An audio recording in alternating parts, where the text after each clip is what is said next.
मुंशी प्रेमचंद कृत कहानी अलगे ओझा। भोला महतो ने पहली स्त्री के मर जाने के बाद दूसरी सगाई की तो उसके लड़के रघु के लिए बुरे दिन आ गए। रघु की उम्र उस समय केवल 10 वर्ष की थी। चैन से गांव में गुल्ली डंडा खेलता फिरता था। माँ के आते ही चक्के में जुटना पड़ा। पन्ना रूपवती स्त्री थी और रूप और गर्भ में चोली दामन का नाता है। वह अपने हाथों से कोई काम न करती। गोबर रघु निकालता, बैलों को सानी रघु देता, रघु ही जूठे बर्तन मांजता। भोला की आंखें कुछ ऐसी फिरी कि उसे रघु में सब बुराइयां ही बुराइयां नजर आती। पन्ना की बातों को वह प्राचीन मर्यादा अनुसार आंखें बंद करके मान लेता था। रघु की शिकायतों की जरा परवाह न करता। नतीजा यह हुआ कि रघु ने शिकायत करना ही छोड़ दिया। किसके सामने रोए? बाप ही नहीं, सारा गांव उसका दुश्मन था। बड़ा जिद्दी लड़का है। पन्ना को तो कुछ समझता ही नहीं। बेचारी उसका दुलार करती है, खिलाती पिलाती है। यह उसी का फल है। दूसरी औरत होती तो निबाह ना होता। वह तो कहाँ, पन्ना इतनी सीधी साधी है कि निबाह होता जाता है। सबल की शिकायतें सब सुनते हैं, निर्बल की फरियाद भी कोई नहीं सुनता। रघु का हृदय माँ की ओर से दिन दिन फटता जाता था। यहाँ तक कि 8 साल गुजर गए और एक दिन भोला के नाम भी मृत्यु का संदेश आ पहुँचा। पन्ना के 4 बच्चे थे, 3 बेटे और 1 बेटी। इतना बड़ा खर्च और कमाने वाला कोई नहीं। रघु अब क्यों बात पूछने लगा? यह मानी हुई बात थी। अपनी स्त्री लाएगा और अलग रहेगा। स्त्री आकर और भी आग लगाएगी। पन्ना को चारों ओर अंधेरा ही दिखाई देता था। पर कुछ भी हो, वह रघु की आश्रित बनकर घर में रहेगी। जिस घर में उसने राज किया उसमें अब लौंडी न बनेगी। जिस लौंडे को अपना गुलाम समझा उसका मुंह न ताकेगी। वह सुंदर थी, अवस्था अभी कुछ ऐसी ज्यादा न थी। जवानी अपनी पूरी बहार पर थी। क्या वह कोई दूसरा घर नहीं कर सकती? यही ना होगा, लोग हंसेंगे भला से। उसकी बिरादरी में क्या ऐसा होता नहीं? ब्रह्मा ठाकुर थोड़ी ही थी कि नाक कट जाएगी। यह तो उन्हीं ऊंची जातों में होता है कि घर में चाहे जो कुछ करो, बाहर पर्दा ढका रहे। वह तो संसार को दिखाकर दूसरा घर कर सकती है। फिर वह रघु की दबेल बनकर क्यों रहे? भोला को मरे 1 महीना गुजर चुका था। संध्या हो गई थी। पन्ना इसी चिंता में पड़ी हुई थी कि सहसा उसे ख्याल आया, लड़के घर में नहीं हैं। यह बैलों के लौटने की बेला है। कहीं कोई लड़का उनके नीचे ना आ जाए। अब द्वार पर कौन है जो उनकी देखभाल करेगा? रघु को मेरे लड़के फूटी आंख नहीं भाते, कभी हंसकर नहीं बोलता। घर से बाहर निकली तो देखा रघु सामने झोपड़ी में बैठा ऊख की गड़रियां बना रहा है। लड़के उससे घेरे खड़े हैं और छोटी लड़की उसकी गर्दन में हाथ डाले उसकी पीठ पर सवार होने की चेष्टा कर रही है। पन्ना को अपनी आंखों पर विश्वास न आया। आज तो यह नई बात है। शायद दुनिया को दिखाता है कि मैं अपने भाइयों को कितना चाहता हूँ और मन में छुरी रखी हुई है। घात मिले तो जान ही ले ले। काला सांप है, काला सांप। कठोर स्वर में बोली, तुम सब के सब वहाँ क्या करते हो? घर में आओ, सांझ की बेला है। गोरू आते होंगे। रघु ने विनीत नेत्रों से देखकर कहा, मैं तो हूं ही काकी, डर किस बात का है? बड़ा लड़का केतार बोला, काकी, रघु दादा ने हमारे लिए 2 गाड़ियां बना दी हैं। यह देख, एक पर हम और खुन्नू बैठेंगे, दूसरी पर लक्ष्मण और झुनिया। दादा दोनों गाड़ियां खींचेंगे। यह कहकर वह एक कोने से 2 छोटी छोटी गाड़ियां निकाल लाया। 4 पहिए लगे थे। बैठने के लिए तख्त थे और रोक के लिए दोनों तरफ बाजू थे। पन्ना ने आश्चर्य से पूछा, ये गाड़ियां किसने बनाई? केदार ने चिढ़कर कहा, रघु दादा ने बनाई है और किसने? भगत के घर से वसूला और रुखानी मांग लाए और चटपट बना दी। खूब दौड़ती है काकी। बैठ, खुन्नू मैं खींचूं। खुन्नू गाड़ी में बैठ गया। केदार खींचने लगा। चर चर शोर हुआ, मानो गाड़ी भी इस खेल में लड़कों के साथ शरीक है। लक्ष्मण ने दूसरी गाड़ी में बैठकर कहा, दादा खींचो। रघु ने झुनिया को भी गाड़ी में बिठा दिया और गाड़ी खींचता हुआ दौड़ा। तीनों लड़के तालियां बजाने लगे। पन्ना चकित नेत्रों से यह दृश्य देख रही थी और सोच रही थी कि यह वही रघु है या कोई और। थोड़ी देर के बाद दोनों गाड़ियां लौटी। लड़के घर में जाकर इस यान यात्रा के अनुभव बयान करने लगे। कितने खुश थे सब, मानो हवाई जहाज पर बैठकर आए हों।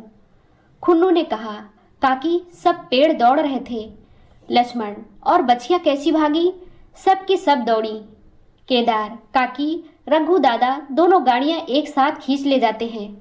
झुनिया सबसे छोटी थी। उसकी व्यंजना शक्ति उछल कूद और नेत्रों तक परिमित थी। तालियां बजा बजा कर नाच रही थी। खुन्नू, अब हमारे घर गाय भी आ जाएगी काकी। रघु दादा ने गिरधारी से कहा है कि हमें एक गाय ला दो। गिरधारी बोला, कल लाऊंगा।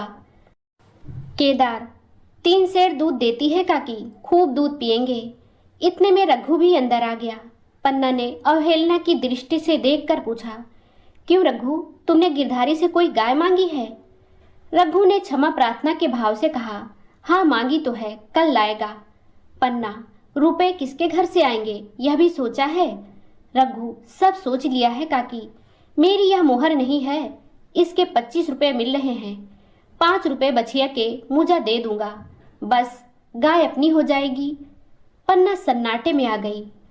अब उसका अविश्वासी मन भी रघु के प्रेम और सज्जनता को अस्वीकार न कर सका। बोली, मोहर को क्यों बेच देते हो? गाय की अभी कौन जल्दी है? हाथ में पैसे हो जाएं तो ले लेना। सूना सूना गला अच्छा न लगेगा। इतने दिनों गाय नहीं रही तो क्या लड़के नहीं जिए? रघु दार्शनिक भाव से बोला, बच्चे के खाने पीने के यही दिन है काकी। इस उम्र में ना खाया तो फिर क्या खाएंगे? मुहर पहनना मुझे अच्छा भी नहीं मालूम होता। लोग समझते होंगे कि बाप तो गया, इसे मुहर पहनने की सूझी है। भोला महतो गाय की चिंता ही में चल बसे। ना रुपए आए और ना गाय मिली, मजबूर थे। रघु ने यह समस्या कितनी सुगमता से हल कर दी। आज जीवन में पहली बार पन्ना को रघु पर विश्वास आया। बोली, जब गहना ही बेचना है तो अपनी मोहर क्यों बेचोगे? मेरी हंसुली ले लेना।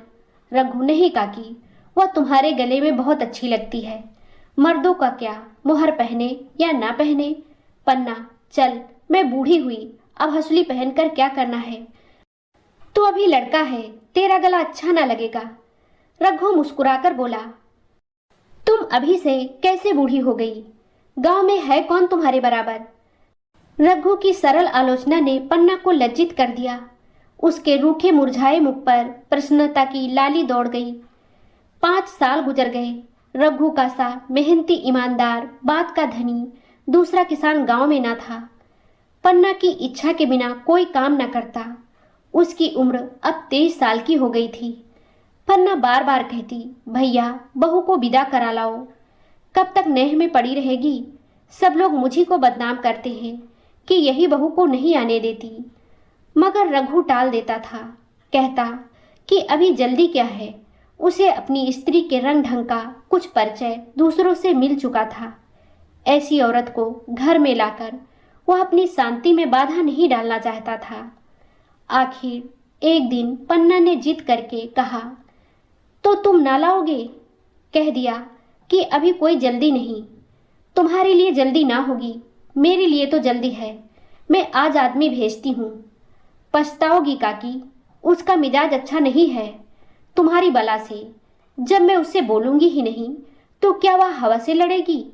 रोटियां तो बना लेगी, मुझसे भीतर बाहर का सारा काम नहीं होता। मैं आज बुलाए लेती हूँ। बुलाना चाहती हो बुला लो, मगर फिर यह न कहना कि यह मेहरिया को ठीक नहीं करता, उसका गुलाम हो गया। ना कहूँगी, जाकर 2 साड़ियाँ और मिठाई ले आ। तीसरे दिन मुलिया मैके से आ गई। दरवाजे पर नगाड़े बजे, सहनाइयों की मधुर ध्वनि आकाश में गूंजने लगी। मुंह दिखावे की रस्म अदा हुई। वह इस मरुभूमि में निर्मल जलधारा थी। गेहुआ रंग था, बड़ी बड़ी नुकीली पलकें, कपोलों पर हल्की सुर्खी, आंखों में प्रबल आकर्षण। रघु उसे देखते ही मंत्रमुग्ध हो गया। प्रातःकाल पानी का घड़ा लेकर चलती, तब उसका गेहुआ रंग प्रभात की सुनहरी किरणों से कुंदन हो जाता। मानो उषा अपनी सारी सुगंध, सारा विकास और सारा उन्माद लिए मुस्कुराती चली जाती हो। मूलिया मैके से ही जली भुनी आई थी। मेरा सौहर छाती फाड़कर काम करे और पन्ना रानी बनी बैठी रहे, उसके लड़के रईसजादे बने घूमे।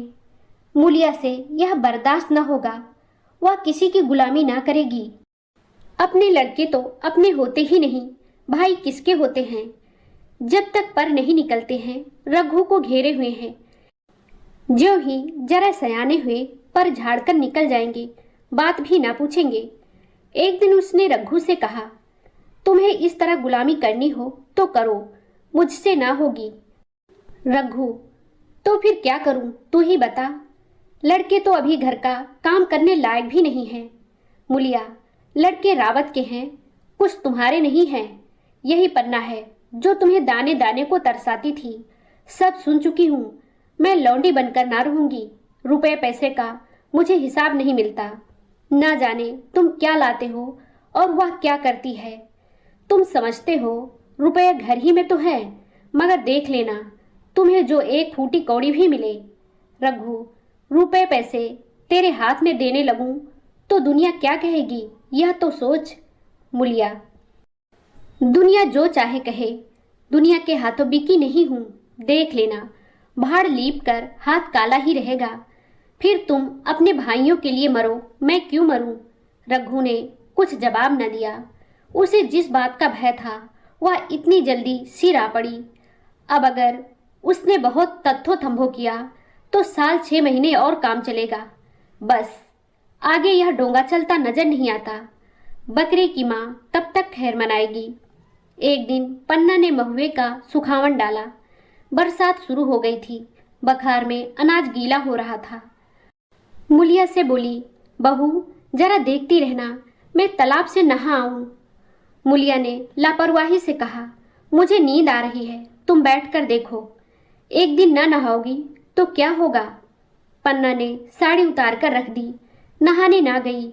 मूलिया का वार खाली गया। कई दिन के बाद एक शाम को पन्ना धान रोप कर लौटी। अंधेरा हो गया था। दिन भर की भूखी थी। आशा थी बहू ने रोटी बना रखी होगी, मगर देखा तो यहाँ चूल्हा ठंडा पड़ा हुआ था और बच्चे मारे भूख के तड़प रहे थे। मूलिया से आहिस्ता से पूछा, आज अभी चूल्हा नहीं जला?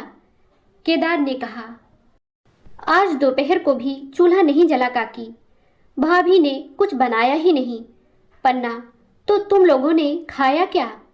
केदार, कुछ नहीं, रात की रोटियां थी, खुन्नू और लक्ष्मण ने खाई, मैंने सत्तू खा लिया। पन्ना, और बहू? केदार, वह पड़ी सो रही है, कुछ नहीं खाया। पन्ना ने उसी वक्त चूल्हा जलाया और खाना बनाने बैठ गई। आटा गूंथती थी और रोती थी, क्या नसीब है। दिन भर खेत में जली, घर आई तो चूल्हे के सामने जलना पड़ा। केदार का 14वां साल था। भाभी के रंग ढंग देखकर सारी स्थिति समझ रहा था। बोला, काकी, भाभी अब तुम्हारे साथ रहना नहीं चाहती। पन्ना ने चौंक कर पूछा, क्या कुछ कहती थी? केदार, कहती कुछ नहीं थी, मगर है उनके मन में यही बात। फिर तुम क्यों नहीं उसे छोड़ देती? जैसे चाहे रहे, हमारा भी भगवान है। पन्ना ने दांतों से जीभ दबाकर कहा, चुप, मेरे सामने ऐसी बात भूलकर भी ना कहना। रघु तुम्हारा भाई नहीं, तुम्हारा बाप है। मूलिया से कभी बोलोगे तो समझ लेना जहर खा लूंगी। दशहरे का त्योहार आया। इस गांव से कोस भर एक पूर्वे में मेला लगता था। गांव के सब लड़के मेला देखने चले। पन्ना भी लड़कों के साथ चलने को तैयार हुई, मगर पैसे कहाँ से आए? कुंजी तो मूलिया के पास थी। रघु ने आकर मूलिया से कहा, लड़के मेला देखने जा रहे हैं, सबों को 2-2 पैसे दे दो। मूलिया ने त्योरिया चढ़ाकर कहा, पैसे घर में नहीं है। रघु, अभी तो तिलहन बिका था, क्या इतनी जल्दी रुपए उठ गए? मूलिया, हाँ उठ गए। रघु, कहाँ उठ गए?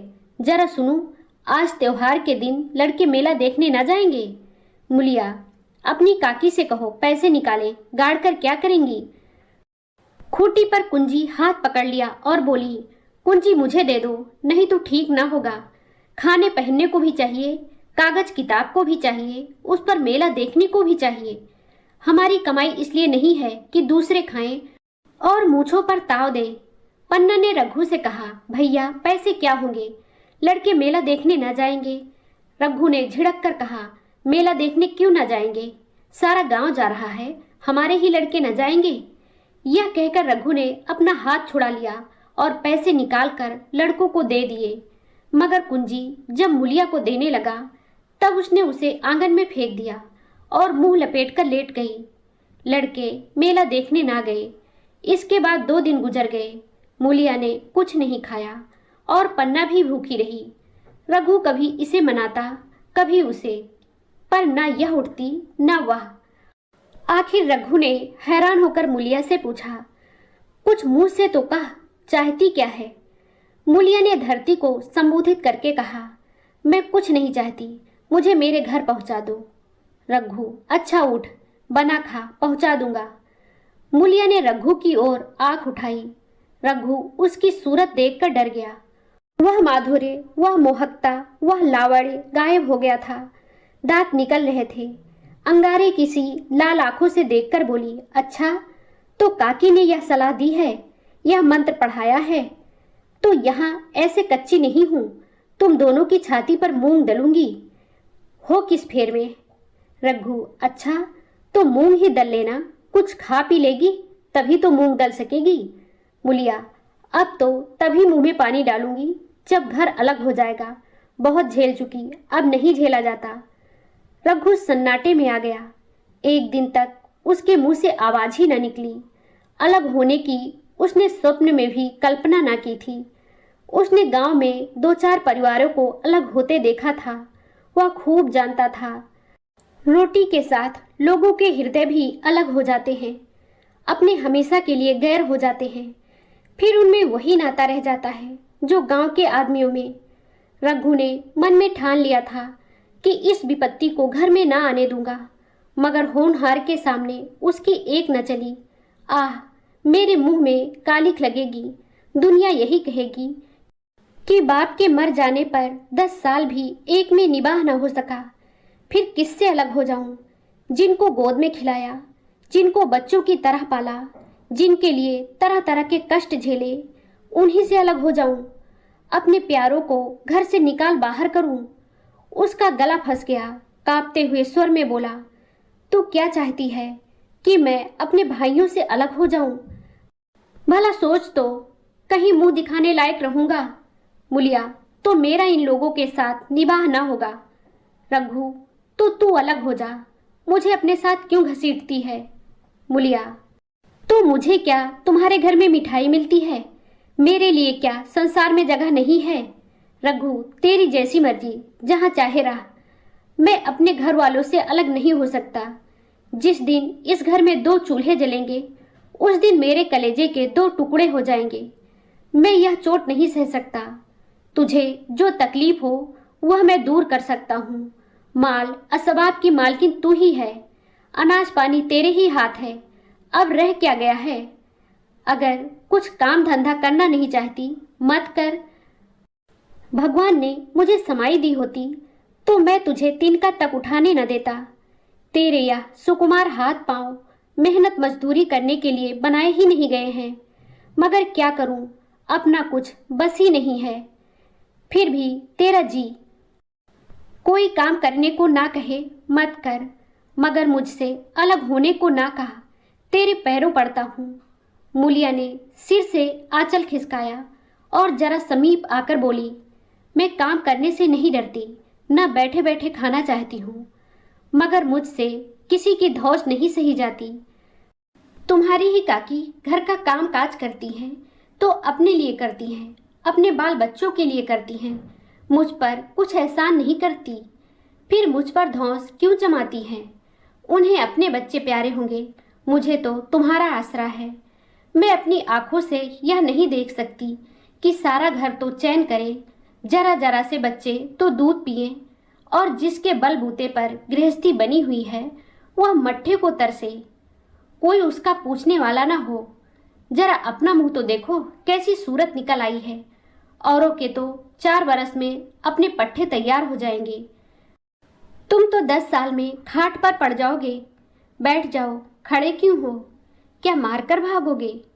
मैं तुम्हें जबरदस्ती न बांध लूंगी, यह मालकिन का हुक्म नहीं है। सच कहूँ तुम बड़े कटकलेजी हो। मैं जानती ऐसे निर्मोहिये से पाला पड़ेगा तो इस घर में भूल से न आती भी तो मन न लगाती, मगर अब तो मन तुमसे लग गया। घर भी जाऊं तो मन यहाँ ही रहेगा, और तुम जो हो मेरी बात नहीं पूछते। मुलिया की ये रसीली बातें रघु पर कोई असर न डाल सकीं। वह उसी रुखाई से बोला, मुलिया, मुझसे यह न होगा। अलग होने का ध्यान करते ही मेरा मन न जाने कैसा हो जाता है। यह चोट मुझसे न सही जाएगी।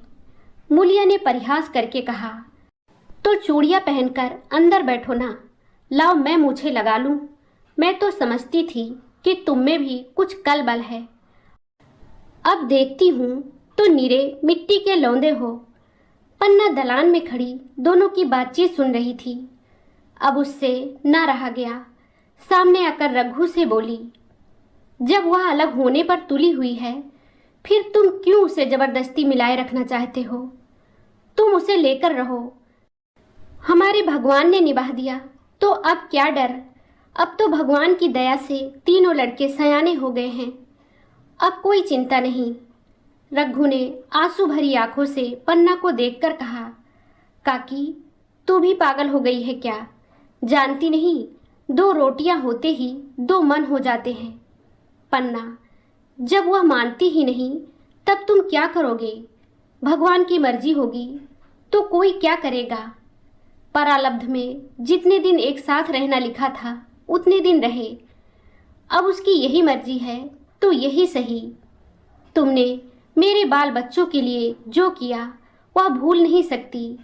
तुमने इनके सिर हाथ ना रखा होता तो आज इनकी न जाने क्या गति होती, न जाने किसके द्वार पर ठोकरे खाते होते, न जाने कहाँ कहाँ भीख मांगते फिरते। तुम्हारा जस मरते दम तक गाऊंगी।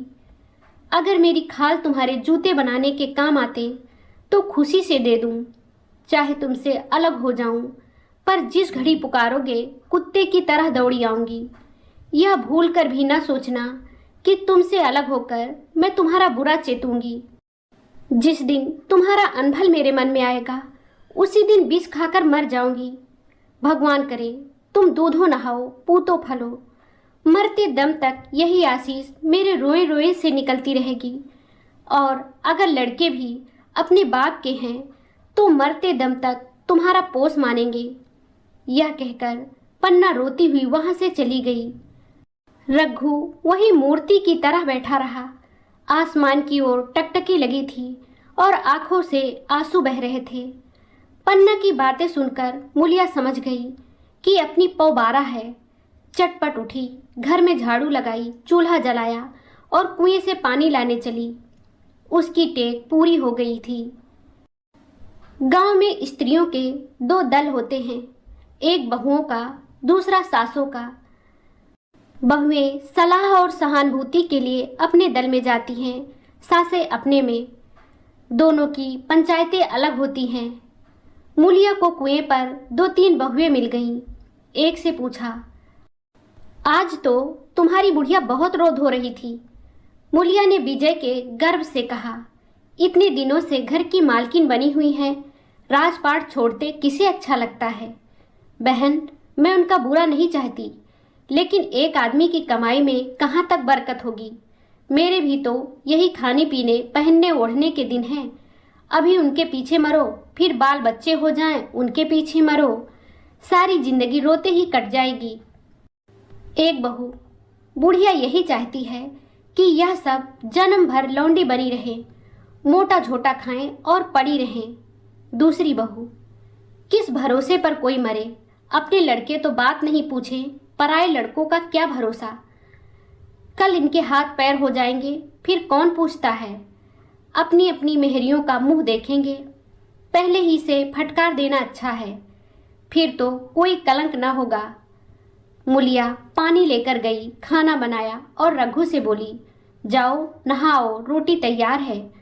रघु ने मानो सुना ही नहीं, सिर पर हाथ रखकर द्वार की तरफ ताकता रहा। मूलिया, क्या कहती हूँ, कुछ सुनाई देता है? रोटी तैयार है, जाओ नहाओ। रघु, सुन तो रहा हूँ, क्या बहरा हूँ? रोटी तैयार है तो जाकर खा ले, मुझे भूख नहीं है। मूलिया ने फिर नहीं कहा, जाकर चूल्हा बुझा दिया, रोटियां उठाकर छीके पर रख दी और मुंह ढाक कर लेट रही। जरा देर में पन्ना आकर बोली, खाना तैयार है, नहा धोकर खा लो, बहू भी भूखी होगी।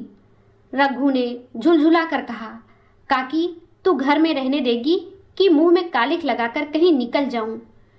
खाना तो खाना ही है, आज ना खाऊंगा कल खाऊंगा, लेकिन अभी मुझसे ना खाया जाएगा। केदार, क्या अभी मदरसे से नहीं आया? पन्ना, अभी तो नहीं आया, आता ही होगा। पन्ना समझ गई कि जब तक वह खाना बनाकर लड़कों को ना खिलाएगी और खुद ना खाएगी, रघु ना खाएगा। इतना ही नहीं, उसे रघु से लड़ाई करनी पड़ेगी, उसे जली कटी सुनानी पड़ेगी, उसे यह दिखाना पड़ेगा कि मैं ही उससे अलग होना चाहती हूँ, नहीं तो वह इसी चिंता में घुल घुल कर प्राण दे देगा। यह सोचकर उसने अलग चूल्हा जलाया और खाना बनाने लगी। इतने में केदार और खुन्नू मदरसे से आ गए। पन्ना ने कहा, आओ बेटा खा लो, रोटी तैयार है। केदार ने पूछा, भैया को भी बुला लूँ ना? पन्ना, तुम आकर खा लो, उसकी रोटी बहू ने अलग बनाई है। खुन्नू, जाकर भैया से पूछ ना आऊं? पन्ना, जब उनका जी चाहेगा खाएंगे, तू बैठकर खा, तुझे इन बातों से क्या मतलब? जिसका जी चाहेगा खाएगा, जिसका जी ना चाहेगा ना खाएगा। जब वह और उसकी बीबी अलग रहने पर तुले हैं तो कौन मनाए? केदार, तो क्यों अम्मा जी, क्या हम अलग घर में रहेंगे? पन्ना, उनका जी चाहे एक घर में रहें, जी चाहे आंगन में दीवार डाल लें। खुन्नू ने दरवाजे पर आकर झांका। सामने फूस की झोपड़ी थी, वहीं खाट पर पड़ा रघु नारियल पी रहा था। खुन्नू, भैया तो अभी नारियल ले बैठे हैं। पन्ना, जब जी चाहेगा खाएंगे। केदार, भैया ने भाभी को डांटा नहीं? मूलिया अपनी कोठरी में पड़ी सुन रही थी, बाहर आकर बोली, भैया ने तो नहीं डांटा, अब तुम आकर डांटो। केदार के चेहरे पर रंग उड़ गया, फिर जबान न खोली। तीनों लड़कों ने खाना खाया और बाहर निकले। लू चलने लगी थी। आम के बाग में गांव के लड़के लड़कियां हवा में गिरे हुए आम चुन रहे थे। केदार ने कहा, आज हम भी आम चुनने चले, खूब आम गिर रहे हैं। खुन्नू, दादा जो बैठे हैं। लक्ष्मण, मैं ना जाऊंगा, दादा घुड़केंगे। केदार, वह तो अब अलग हो गए। लक्ष्मण, तो अब हमको कोई मारेगा तब भी दादा ना बोलेंगे? केदार, वाह, तब क्यों ना बोलेंगे? रघु ने तीनों लड़कों को दरवाजे पर खड़े देखा, पर कुछ बोला नहीं। पहले तो वह घर के बाहर निकलते ही उन्हें डांट बैठता था, पर आज वह मूर्ति के समान निश्चल बैठा रहा। अब लड़कों को कुछ साहस हुआ, कुछ दूर और आगे बढ़े। रघु अब भी न बोला। कैसे बोले, वह सोच रहा था। काकी ने लड़कों को खिला पिला दिया, मुझसे पूछा तक नहीं। क्या उसकी आंखों पर भी पर्दा पड़ गया है? अगर मैंने लड़कों को पुकारा और वह ना आए तो मैं उनको मार पीट तो ना सकूंगा। लू में सब मारे मारे फिरेंगे, कहीं बीमार न पड़ जाएं। उसका दिल महसूस कर रह जाता था, लेकिन मुंह से कुछ ना कह सकता था। लड़कों ने देखा कि यह बिल्कुल नहीं बोलते तो निर्भय होकर चल पड़े। सहसा मूलिया ने आकर कहा, अब तो उठोगे कि अब भी नहीं? जिनके नाम पर फाका कर रहे हो उन्होंने मजे से लड़कों को खिलाया और आप खाया, अब आराम से सो रही हैं। मोर पिया बात न पूछे, मोर सुहागिन नाव। एक बार भी तो मुंह से ना फूटा कि चलो भैया खा लो। रघु को इस समय मर्मांतक पीड़ा हो रही थी। मूलिया के इन कठोर शब्दों ने घाव पर नमक छिड़क दिया। दुखित नेत्रों से देखकर बोला, तेरी जो मर्जी थी वही तो हुआ, अब जा ढोल बजा। मूलिया, नहीं, तो तुम्हारे लिए थाली परोसे बैठी हैं। रघु, मुझे चिढ़ा मत। तेरे पीछे मैं भी बदनाम हो रहा हूँ। जब तू किसी की होकर नहीं रहना चाहती तो दूसरे को क्या गरज है जो मेरी खुशामद करे। जाकर काकी से पूछ, लड़के आम चुनने गए हैं, उन्हें पकड़ लाऊं? मूलिया अंगूठा दिखाकर बोली, यह जाता है। तुम्हें 100 बार गरज हो जाकर पूछो। इतने में पन्ना भी भीतर से निकल आई। रघु ने पूछा, लड़के बगीचे में चले गए काकी, लू चल रही है। पन्ना, अब उनका कौन पुछत्तर है। बगीचे में जाएं, पेड़ पर चढ़ें, पानी में डूबें, मैं अकेली क्या क्या करूं। रघु, जाकर पकड़ लाऊं? पन्ना, जब तुम्हें अपने मन से नहीं जाना है तो फिर मैं जाने को क्यों कहूं। तुम्हें रोकना होता तो रोक न देते, तुम्हारे सामने ही तो गए होंगे। पन्ना की बात पूरी भी ना हुई थी कि रघु ने नारियल कोने में रख दिया और बाग की तरफ चला। रघु लड़कों को लेकर बाग से लौटा तो देखा मूलिया अभी तक झोपड़े में खड़ी है। बोला, तू जाकर खा क्यों नहीं लेती? मुझे तो इस बेला भूख नहीं है। मूलिया ऐंठकर बोली, हाँ भूख क्यों लगेगी, भाइयों ने खाया, वह तुम्हारे पेट में पहुंच ही गया होगा। रघु ने दांत पीसकर कहा, मुझे जला मत मूलिया, नहीं अच्छा ना होगा। खाना कहीं भागा नहीं जाता, एक बेला ना खाऊंगा तो मर ना जाऊंगा। क्या तू समझती है घर में आज कोई बात हो गई है? तूने घर में चूल्हा नहीं जलाया, मेरे कलेजे में आग लगाई है। मुझे घमंड था कि और चाहे कुछ हो जाए पर मेरे घर में फूट का रोग ना आने पाएगा, पर तूने घमंड चूर कर दिया। परालब्ध की बात है। मूलिया तिनक कर बोली, सारा मोह छोह तुम्ही को है कि किसी और को है? मैं तो किसी को तुम्हारी तरह बिसूरते नहीं देखती। रघु ने ठंडी सांस खींच कर कहा, मूलिया घाव पर नोन न छिड़क, तेरे ही कारण मेरी पीठ में धूल लग रही है। मुझे इस गृहस्थी का मोह न होगा तो किसे होगा? मैंने ही तो इसे मरमर जोड़ा। जिनको गोद में खिलाया वही अब मेरे पट्टीदार होंगे। जिन बच्चों को मैं डांटता था उन्हें आज कड़ी आंखों से भी नहीं देख सकता। मैं उनके भले के लिए भी कोई बात करूं तो दुनिया यही कहेगी कि यह अपने भाइयों को लूटे लेता है। जा, मुझे छोड़ दे, अभी मुझसे कुछ ना खाया जाएगा। मूलिया, मैं कसम रखा दूंगी, नहीं चुपके से चले चलो। रघु, देख अभी भी कुछ नहीं बिगड़ा है, अपना हट छोड़ दे। मूलिया, हमारा ही लहू पिए जो खाने ना उठे। रघु ने कानों पर हाथ रखकर कहा, यह तूने क्या किया मूलिया? मैं तो उठ ही रहा था, चल खा लूं, नहाने धोने कौन जाए।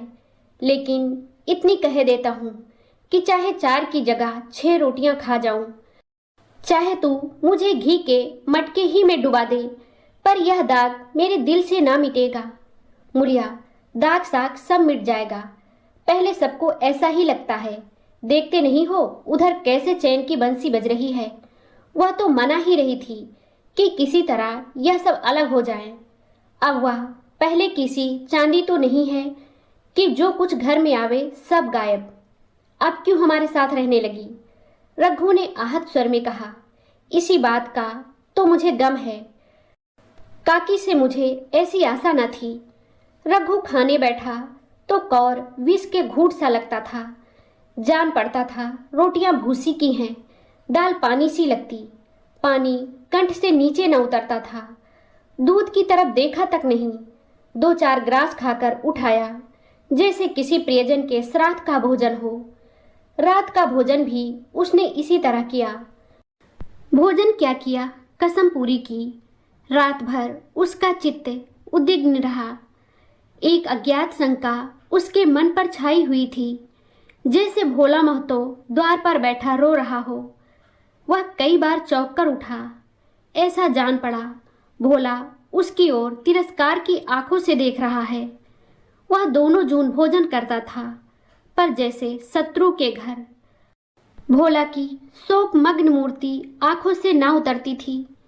रात को उसे नींद ना आती। वह गांव में निकलता तो इस तरह मुंह चुराए, सिर झुकाए, मानो गो हत्या की हो। 5 साल गुजर गए। रघु अब 2 लड़कों का बाप था। आंगन में दीवार खिंच गई थी, खेतों में मेड़े डाल दी गई थी और बैल बछिए बांध लिए गए थे। केदार की उम्र अब 19 की हो गई थी। उसने पढ़ना छोड़ दिया था और खेती का काम करता था। खुन्नू गाय चराता था। केवल लक्ष्मण अब तक मदरसे जाता था। पन्ना और मुलिया दोनों एक दूसरे की सूरत से जलती थीं। मुलिया के दोनों लड़के बहुधा पन्ना ही के पास रहते। वही उन्हें उबटन मलती, वही काजल लगाती, वही गोद में लिए फिरती, मगर मुलिया के मुंह से अनुग्रह का एक शब्द भी न निकलता। न पन्ना ही इसकी इच्छुक थी। वह जो कुछ करती निर्ब्याज भाव से करती थी। उसके दो दो लड़के अब कमाऊ हो गए थे। लड़की खाना पका लेती थी, वह खुद ऊपर का काम काज कर लेती। इसके विरुद्ध रघु अपने घर का अकेला था। वह भी दुर्बल, अशक्त और जवानी में बूढ़ा। अभी आयु 30 वर्ष से अधिक न थी, लेकिन बाल खिचड़ी हो गए थे। कमर भी झुक चली थी। खांसी ने जीर्ण कर रखा था। देखकर दया आती थी। और खेती पसीने की वस्तु है। खेती की जैसी सेवा होनी चाहिए वह उससे ना हो पाती। फिर अच्छी फसल कहाँ से आती? कुछ ऋण भी हो गया था। वह चिंता और भी मारे डालती थी। चाहिए तो यह था कि अब उसे कुछ आराम मिलता। इतने दिनों के निरंतर परिश्रम के बाद सिर का बोझ कुछ हल्का होता। लेकिन मुलिया की स्वार्थपरता और आदूरदर्शिता ने लहराती हुई खेती उजाड़ दी।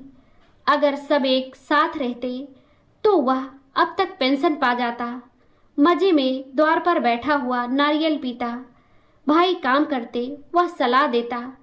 मैं तो बना फिरता, कहीं किसी के झगड़े चुकाता, कहीं साधु संतों की सेवा करता।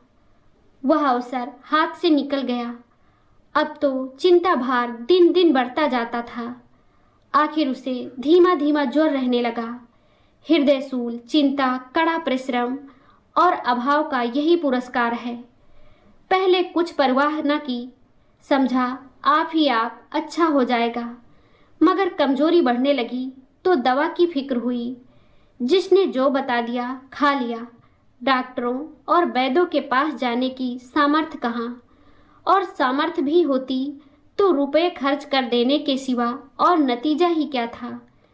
जीर्ण ज्वर की औषधि आराम और पुष्टिकारक भोजन है। न वह बसंत मालती का सेवन कर सकता था और न आराम से बैठकर बलवर्धक भोजन कर सकता था। कमजोरी बढ़ती ही गई। पन्ना को अवसर मिलता तो वह आकर उसे तसल्ली देती। लेकिन उसके लड़के अब रघु से बात भी न करते थे। दवा दारू तो क्या करते, उसका और मजाक उड़ाते। भैया समझते थे कि हम लोगों से अलग होकर सोने और ईंट रख लेंगे।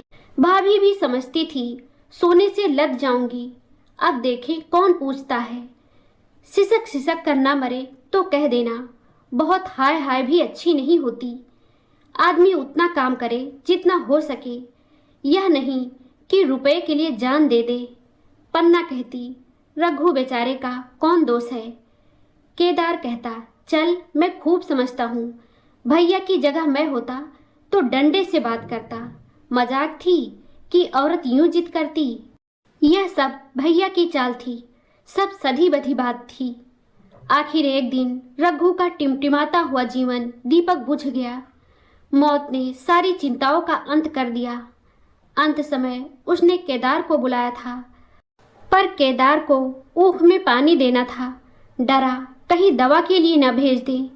बहाना बना दिया। मुलिया का जीवन अंधकारमय हो गया। जिस भूमि पर उसने मंसूबों की दीवार खड़ी की थी वह नीचे से खिसक गई थी।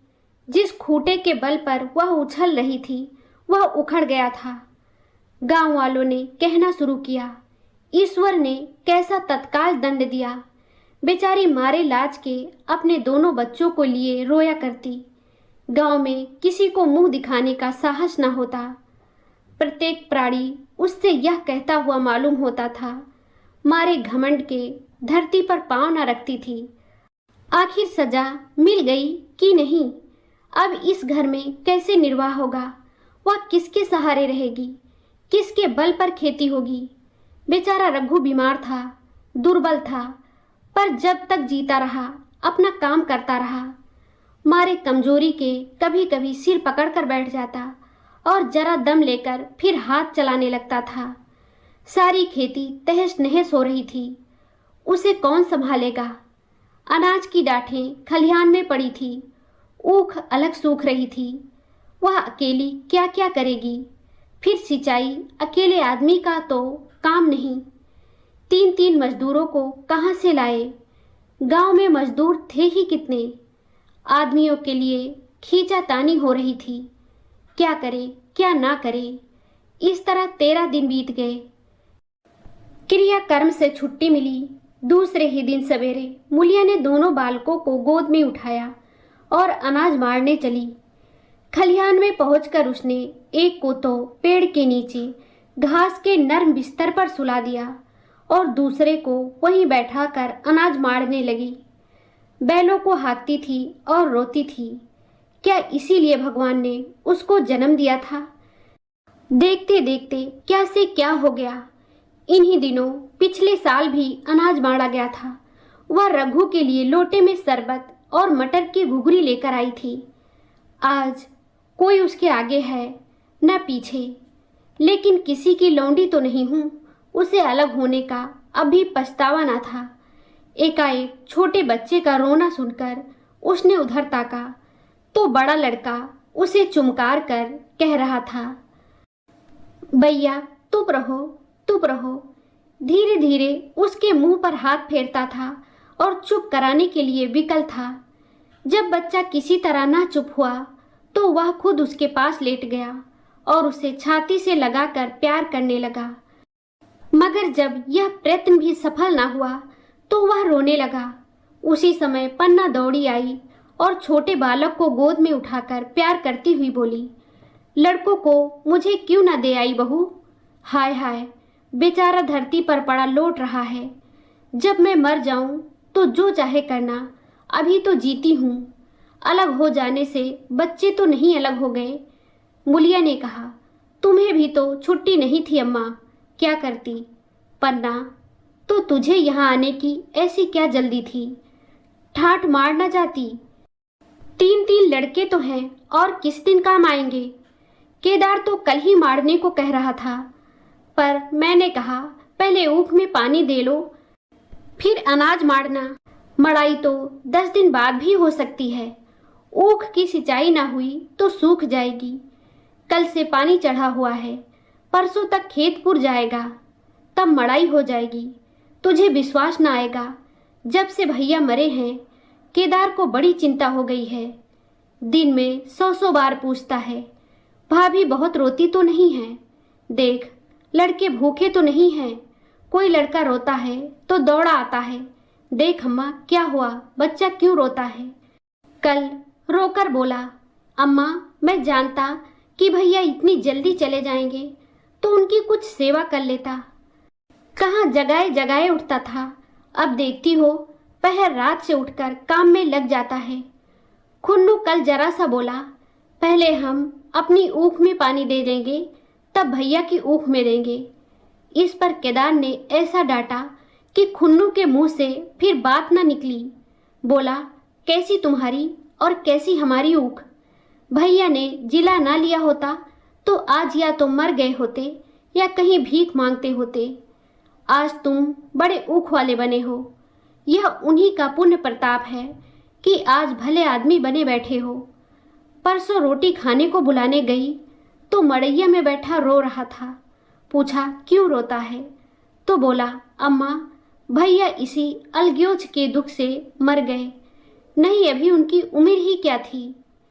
यह उस वक्त न सूझा, नहीं उनसे क्यों बिगाड़ करते। यह कहकर पन्ना ने मूलिया की ओर संकेतपूर्ण दृष्टि से देखकर कहा, तुम्हें वह अलग न रहने देगा बहू। कहता है भैया हमारे लिए मर गए तो हम भी उनके बाल बच्चों के लिए मर जाएंगे। मूलिया की आंखों से आंसू जारी थे। पन्ना की बातों में आज सच्ची वेदना, सच्ची सांत्वना, सच्ची चिंता भरी हुई थी। मूलिया का मन कभी उसकी ओर इतना आकर्षित न हुआ था। जिनसे उसे व्यंग और प्रतिकार का भय था, वे इतने दयालु, इतने शुभेच्छु हो गए थे। आज पहली बार उसे अपनी स्वार्थपरता पर लज्जा आई। पहली बार आत्मा ने अलग्योजे पर धिक्कारा। इस घटना को हुए 5 साल गुजर गए। पन्ना आज बूढ़ी हो गई है। केदार घर का मालिक है, मूलिया घर की मालकिन है। खुन्न और लक्ष्मण के विवाह हो चुके हैं, मगर केदार अभी तक कंवारा है। कहता है मैं विवाह ना करूँगा। कई जगहों से बातचीत हुई, कई सगाइयाँ आईं, पर उसने हामी न भरी। पन्ना ने कंपे लगाए, जाल फैलाए, पर वह ना फंसा। कहता औरतों से कौन सुख।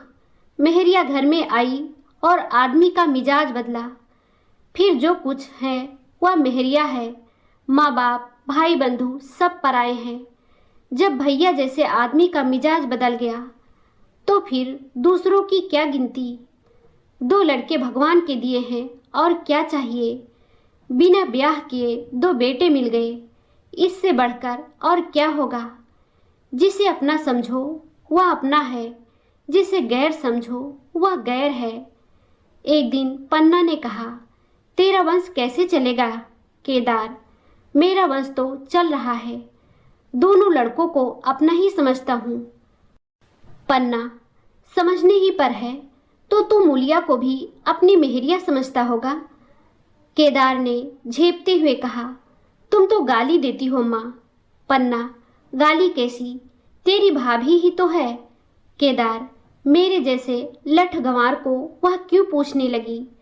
पन्ना, तो करने को कहा तो मैं उससे पूछूं। केदार, नहीं मेरी अम्मा, कहीं रोने गाने न लगे। पन्ना, तेरा मन हो तो मैं बातों बातों में उसके मन की थाह लूं। केदार, मैं नहीं जानता, जो चाहे कर। पन्ना केदार के मन की बात समझ गई। लड़के का दिल मूलिया पर आया हुआ है, पर संकोच और भय के मारे कुछ नहीं कहता। उसी दिन उसने मूलिया से कहा, क्या करूं बहू, मन की लालसा मन में ही रह जाती है। केदार का घर भी बस जाता तो मैं निश्चित हो जाती। मूलिया, वह तो करने को ही नहीं कहते। पन्ना, कहता है ऐसी औरत मिले जो घर में मेल से रहे तो कर लूं। मूलिया, ऐसी औरत कहाँ मिलेगी, कहीं ढूंढो। पन्ना, मैंने तो ढूंढ लिया है। मूलिया, सच, किस गांव की है। पन्ना, अभी ना बताऊंगी। मूला, यह जानती हूँ कि उससे केदार की सगाई हो जाए तो घर बन जाए और केदार की जिंदगी भी सफल हो जाए। न जाने लड़की मानेगी कि नहीं। मूलिया, मानेगी क्यों नहीं अम्मा, ऐसा सुंदर, कमाऊ, सुशील वर और कहाँ मिला जाता है। उस जन्म का कोई साधु महात्मा है, नहीं तो लड़ाई झगड़े के डर से कौन बिन ब्याह रहता है। कहाँ रहती है, मैं जाकर उसे मना लाऊंगी। पन्ना, तू चाहे तो उसे मना ले, तेरे ही ऊपर है। मूलिया, मैं आज ही चली जाऊंगी अम्मा, उसके पैरों पड़कर मना लाऊंगी। पन्ना, बता दूं, वह तू ही है। मूलिया लजाकर बोली, तुम तो अम्मा जी गाली देती हो। पन्ना, गाली कैसी, देवर ही तो है। मूलिया, मुझ जैसी बुढ़िया को वह क्यों पूछेंगे। पन्ना, वह तुझी पर दांत लगाए बैठा है, तेरे सिवा कोई और उसे भाती ही नहीं। डर के मारे कहता नहीं, पर उसके मन की बात मैं जानती हूँ। वैधव्य के शौक से मुरझाया हुआ मूलिया का पीत बदन कमल की भांति अरूढ़ हो उठा। 10 वर्षों में जो कुछ खोया था वह इसी एक क्षण में मानो ब्याज के साथ मिल गया। वही लावण्य, वही विकास, वही आकर्षण, वही लोच। दोस्तों, यह कहानी आपको कैसी लगी हमें कमेंट करके ज़रूर बताएं।